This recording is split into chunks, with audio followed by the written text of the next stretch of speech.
Hey, good afternoon. We're going to try this again. Evidently, I was going on for some time and the live video wasn't working.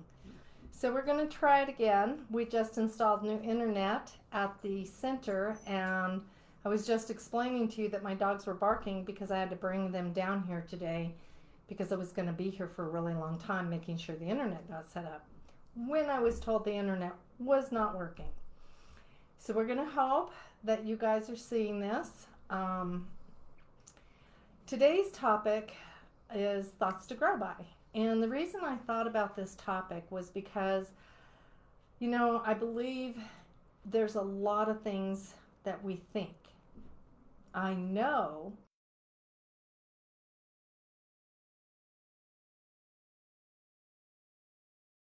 to the collective consciousness and how things work because it's really easy for us to say,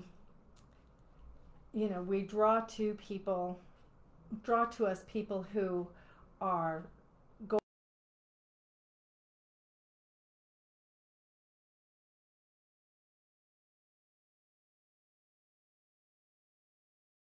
chart happening that makes it for that lesson to be learned.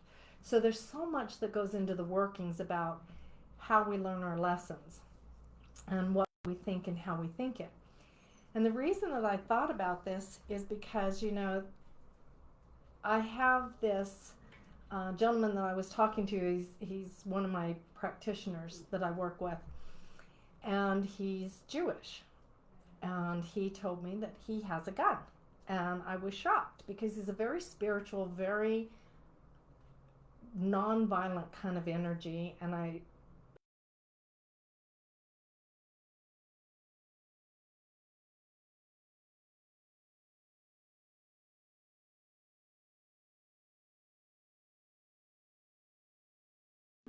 then you haven't been paying attention to history. And I thought about this and I thought, wow, how much of our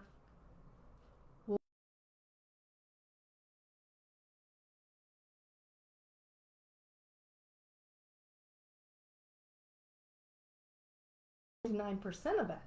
And then we have to undo what we learned in order to grow from there. And that's where the thoughts of the collective consciousness comes in and the things that we create.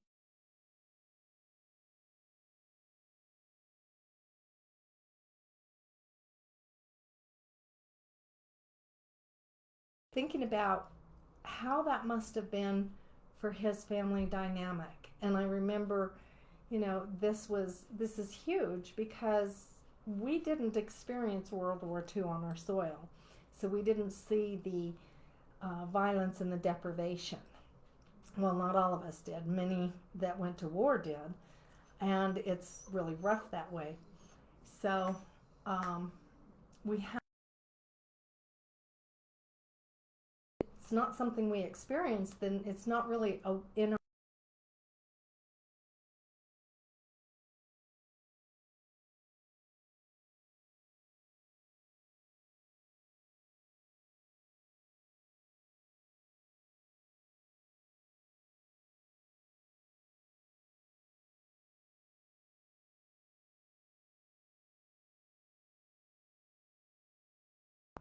I'm not Jewish, nor am I Palestinian. So for me, that war ended at World War II. And I realized that my collective conscious thoughts that are going into the collective consciousness isn't really engaging on that level. It's not really part of that story that we tell in our world because it doesn't affect us until it does. And that's what I wanted to talk about.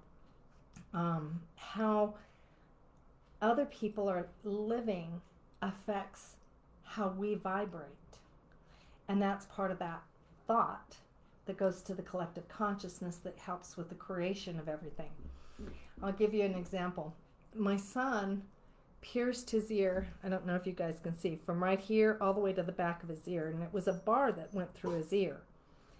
And that bar, he was so proud of himself. He was 18. He could do what he wanted to do. So he pierced his ears that way. And as soon as he came home from having that done and I saw it, I literally just burst into tears. And he goes, "What is wrong? Why do you care?" And I said, "Honey, you don't understand the energy that carries." I said, "I can feel it on you, all that negativity that people who don't understand piercings and think that you're really strange or weird for doing this, they're kind of freaking out. And that energy is stuck on you." And it went on for 3 weeks. Every time I saw him, I burst into tears. Well, he had to remove the bar, not because I cried, believe me. It was because the bar had drifted and it didn't serve him. And I swear that's part of his, okay, you pierced it once, you did what you needed to do, but it's not the energy you need to imbibe yourself with. What we think and how we think it goes into this pool of energy we call collective consciousness. I made this really cool little drawing, and I hope you'll be able to see. It's like this 1 through 8 and higher. It's like a little data board. So somewhere in there, our beliefs land us in one of these slots, and our truth.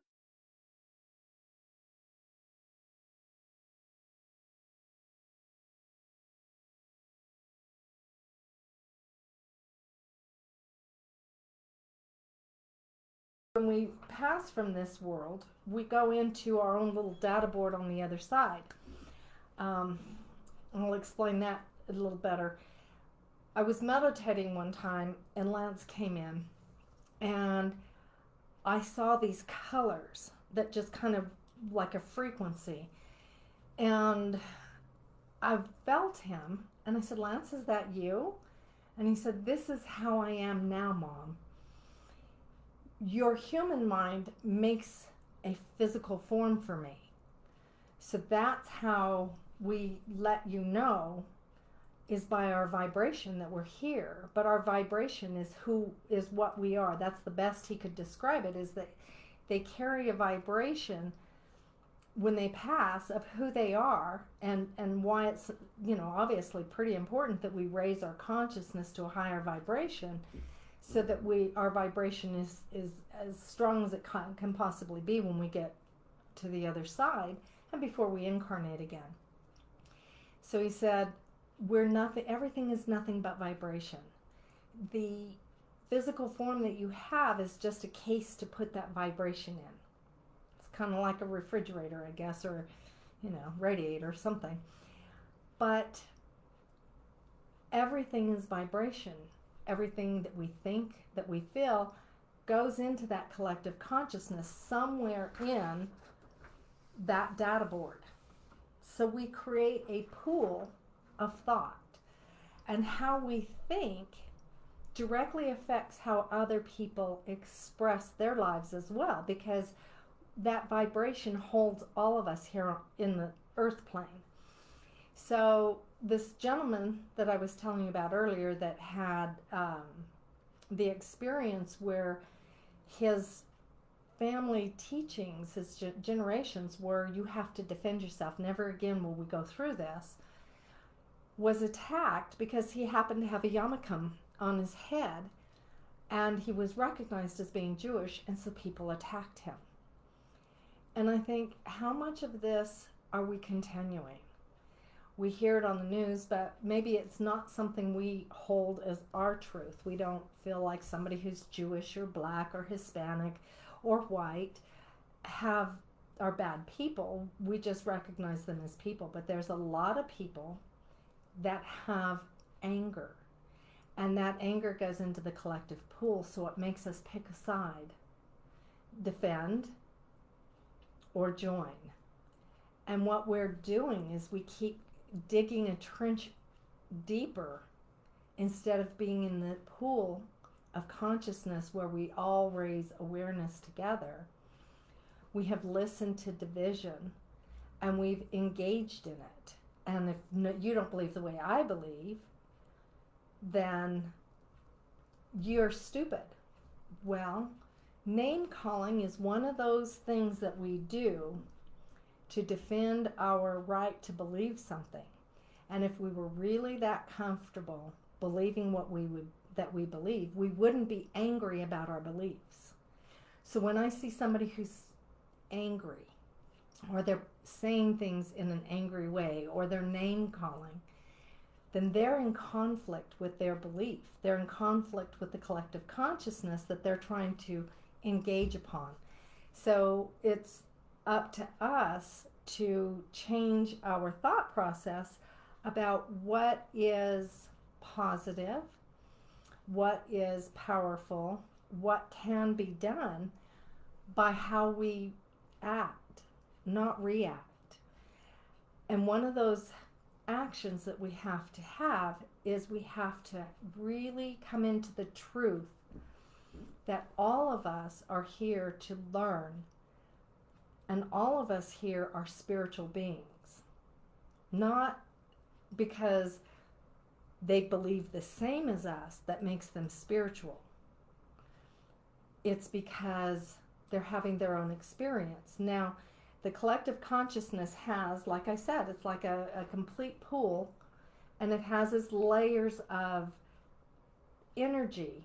So you can be at the top of the pool where the sunshine is really great, or you could be down here in the angry zone where it's dark and your light's not being as bright as it could be. And you could be purposely trying to defend your beliefs, or you could say, maybe I'm wrong, and maybe it doesn't matter what I believe, because the truth is everyone is spiritual beings. Everyone has been in other parts of this galaxy. We are all as old as each other. So there isn't somebody who's an old soul here and a new soul here. We all were created at the same time from the same energy, from the same creative source. It's how we're expressing us that makes us wiser than others at this time, because that other person could have been the whole reason we're wise today. They could have taught us a lesson that brought us into a more full reality. So we may have had an agreement with them. Hey, you trigger me this life and I'll trigger you that life. And we grow that way.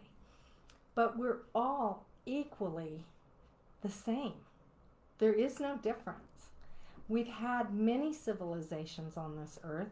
We think that we haven't, but we want to explore that and say, okay, so there's a Pleiadian out there. They're vibration, just like us. We're nothing but a vibration. We need to have them in a form that fits our consciousness. So when they come in the night to bring you information, they're coming as a form that you would recognize. Just like my son said, he's nothing but vibration. He triggers me by that energy, letting me know it's him, so my mind creates the form. Same with everything else. No one is any more special or any less special. We're just expressing it differently. So instead of being angry at somebody and calling them names, we should be thanking them because they're showing up to do their part in raising the consciousness of humankind. And that's what we're all here for, isn't it? We're all here to have that expression, and we're all here to create it. Now let's talk about what we create. In my world, I don't worry about having to defend myself, and we call it white privilege, and it is. And if you don't know that it exists, and you're white, and you don't think white privilege exists, then you don't understand the plight of other cultures. You don't understand what's happened. But I can tell you that I have other lives in other cultures, same as everybody else. So I'm expressing it in this life. So my awareness has to be on what can I do to make somebody else's life better. It doesn't matter if it's cultural diversity, if it's food they need, if it's an ear, or if it's a healing. We all come to our consciousness to serve each other. And that's what my part of the collective consciousness things. We're all here in service to each other. If we come at it from a different aspect, some of us come at our awareness with gifts. Some of us are incredible mediums. Some are incredible psychics. Some are incredible healers. Some are incredible jackasses. Yeah. And you know what? Those jackasses make the rest of us work harder, because I've been a jackass and I've made people work harder. And I played my role when I was supposed to play my role. And then I quit playing my role when it was time for me to quit and develop my spiritual gifts. So you'll notice that many psychics, mediums, healers have all experienced a level of trauma, abuse, and it's there to trigger them into activating those senses. Well, hell, why can't we just have that happen by teaching our children that's a natural part of being? Why do we have to make them defend or excuse their behavior predicated on some belief system that has to go? We're leaving the Piscean age. That means we're leaving the dogmatic teachings that humans developed from the teachings of someone who attained the Christ consciousness. So Jesus attains the Christ consciousness, and when somebody gets the bright idea that they're going to take his teachings and they're going to make him special and tell the rest of us that we're crap. Sound familiar? Yeah, I think that scenario plays out over and over and over again in many instances in our lives. And it's that part that we need to say, I have just as much right to these gifts and Christ consciousness, and I have just as much right to live in peace and harmony with everyone on this planet. And that is the collective conscious thinking that we deliberately start to put into the collective consciousness. I had somebody get really angry at me because of my belief system that I believe everyone here serves a purpose. We're all in service to each other. And they felt that there were people who believed things politically that made them less than. Well, if it's an amoral universe, then there's no right and wrong. What it is, it's amoral. It's there to show us who we are, and we can create our world where it doesn't matter what culture we are, it doesn't matter what gender we are, it doesn't matter, because we're part of that collective consciousness that sees everyone as a beautiful, loving spirit in service to each other to help us grow and to let our wounds from childhood, from past lives heal. Because that's what we're here for, is to recognize the fact that we are ancient souls, we are wise, and we hold within us the Christ consciousness. We just have to access it. So I hope that kind of gives some food for thought for you guys. As for engaging the people who are angry, we don't have to. We can make them poof, disappear. We don't need name callers in our world. We don't need people who talk division, because the minute that they say you have to believe my side of it, they don't really believe it anyway. One more little example here is I had a relationship for 10 years and he was an angry atheist. And he was angry because nobody wanted to believe him that there was no God. And I said, well, if you're angry about it, it's because you don't really believe it yourself. Because if you're totally in harmony with your beliefs, then your truth comes out and you're not arguing with anyone. You don't care who believes you. Let's all get to that point that we don't care who believes us. Let's get to that point where we all know that we're in service to the higher light, to the higher consciousness, and that we're manifesting that higher consciousness in this moment and in this time. To know a thing to be true is to make it so. So with that, I'll end today. My heart to all of yours. Love all of you. I hope you have a wonderful day, and I'll talk to you again next Friday. Bye now.